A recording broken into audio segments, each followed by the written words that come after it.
마태복음 5장 13절 읽습니다. 시작. 너희는 세상의 소금이니 소금이 만일 그 맛을 잃으면 무엇으로 짜게 하리요?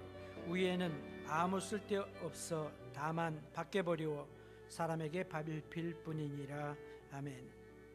웨스트민스터, 영국의 웨스트민스터 교회의 설교자였던 캠펠 몰건 목사님께서 어느 날 저녁 설교 예배를 마치고 밖으로 나오는데 성도 한 사람이 자기 동료를, 직장 동료를 예배에 초대한 이야기를 말하면서 아주 신기해합니다. 목사님, 제가 제 친구를 예배에 초대를 했는데요, 글쎄 그 친구가 깜짝 놀라서 하는 말이 당신 크리스찬이냐고. 그래서 나도 크리스찬이라고 그랬더니 그 친구가 나도 크리스찬이라 그렇게 이야기를 했다고 하는 것입니다. 우리가 5년 동안 같이 일을 했는데 서로 예수를 믿는지 몰랐다는 게 우습지 않아요? 목사님께 아주 신기한 듯이 이야기를 했습니다. 캠펠 목사님께서, 모건 목사님께서 대답을 하시기를, 우습다니요? 전혀 우습지 않습니다. 심각한 이야기입니다. 두 사람 다 거듭날 필요가 있습니다. 그렇게 대답을 하셨답니다. 5년 동안이나 서로 같이 일하면서 서로가 그리스도인이라고 하는 것을 몰랐다고 하는 것은 이해할 수 없는 일이고 있을 수도 없는 일이라고 하는 것입니다. 미국 인구의 25% 가까이 예수를 믿는다고, 또 예수를 믿는 사람은 더 많지만 본 어게인 했다고, 구원의 확신을 가지고 있는 사람들이라고 그렇게 말할 것 같으면 과연 정말로 그 25%가 진실일까? 미국의 그리스도인들이 미치는 영향력으로 본다고 할 것 같으면 이것은 사실이 아닐 거와 같습니다. 미국을 변화시키기 위해서 5천만 명이 필요한 게 아니거든요. 더 적은 숫자든 가지고 얼마든지 변화의 역사가 가능한 것입니다.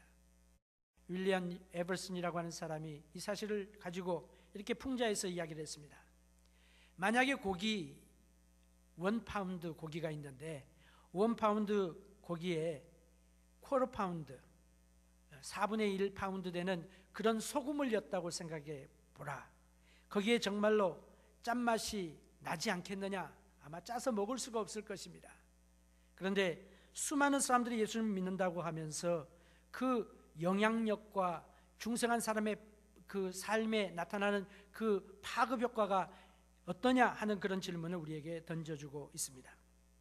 오늘 이런 우리의 사회적인 상황의 삶의 형편 속에서 주님께서 오늘 본문을 통하여 너희는 세상의 소금이라 말씀하셨습니다. 세상의 소금이라고 하는 말의 의미가 과연 무엇입니까? 주님께서는 우리에게 세상의 소금이라고 말씀하시기 전에 먼저 산산부흥 마태복음 5장부터 12장에 있는 말씀을 주셨습니다. 천국 백성으로 어떻게 살 것인가, 어떻게 하는 것이 하나님의 백성다운 삶의 모습인가를 보여주셨습니다. 앞에 나오는 팔복이 태도에 대한 말씀이라고 할 것 같으면 뒤에 나오는 13절부터 16절에 있는 말씀은 행동에 대한 말씀입니다. 예수님의 삶에 있어서는 태도와 행동에 차이가 없었습니다. 오늘 우리의 모습은 과연 어떤가 하는 것을 우리가 이 말씀에 비추어서 한번 생각해 보고, 그리고 연말을 맞이한 우리, 새해를 준비하는 우리의 마음속에 정말 새로운 출발이 있게 되어지는 귀한 소망이 있는 것입니다. 예수님께서 왜 우리를 세상의 소금이라고 하셨습니까? 소금은 고대 사이에, 지금도 마찬가지지만 귀하게 사용되어졌던 그런 물질 가운데 하나입니다.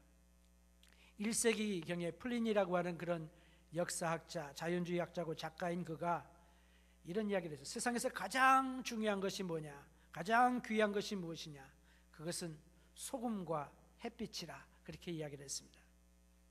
소금은 로마 당시에 로마 군인들에게, 헤롯의 그 군병들에게, 자기의 군사들에게 소금을 샐러리로 줬습니다. 그래서 샐러리라고 하는 말, 봉급이라고 하는 그 말이 어디에서 나왔냐면 salt, 소금에서 나온 말입니다.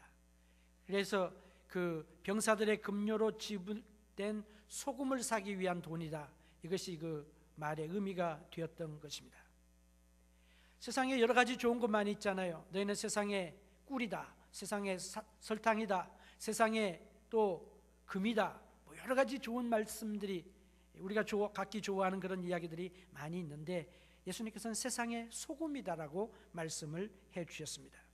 여기에 귀한 의미가 있습니다. 중요한 가치가 있습니다. 사람은 소금을 떠나서 살 수가 없습니다. 소금과 더불어 살아가게 됩니다. 고대 시대부터 소금은 가치가 굉장히 귀한 것으로 인정을 받았습니다. 돈 대신에 사용되었고요, 건강에 절대적으로 필요하다고 하는 사실을 인지하고 살았습니다. 우리 사람의 인체 가운데 9%가 소금입니다. 또 우리가 태어나기 전에 우리가 어머니 뱃속에 있을 때도 역시 소금물 속에 우리가 있었습니다. 이 소금이라고 하는 것이 얼마나 중요한지, 소금이 있어야 세포들이 살아 있습니다. 소금이 있어야 세포들이 일을 할 수가 있습니다. 만약에 우리의 신체에서 소금이 없어지게 되어지면 우리 여기 정기적인 그런 밸런스를 우리 몸이 유지할 수가 없습니다. 그래서 이상한 현상이 일어나게 됩니다. 소금기가 떨어지면 병원에 입원해야 됩니다. 아주 생명이 위독하게 되는 것입니다. 세계 백과사전을 뒤져봤더니 거기에 소금의 기능에 대하여 얼마나 많냐면 14,000가지의 기능이 있다. 소금에 대해서 그렇게 설명을 했습니다. 몇 해 전의 이야기지만 미국에서 2,200만 톤의 그 소금이 생산이 되는데, 그 중에서 오직 5% 미만이 식용으로 사용되어지고 나머지는 전부 다양한 용도로 소금이 쓰여진다고 하는 사실을 깨닫게 되었습니다.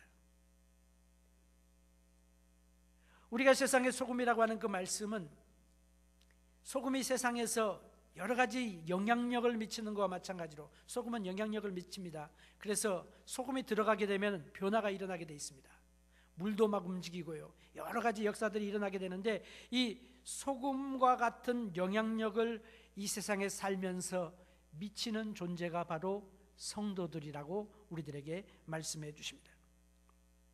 우리는 세상의 소금입니다. 세상의 소금은 세상에 살지만 세상에 의하여 영향을 받는 존재가 아니라 세상을 변화시키는 존재, 세상에 영향을 미치는 존재로서 우리들을 하나님께서 사용하시고 불러주셨다고 하는 것입니다.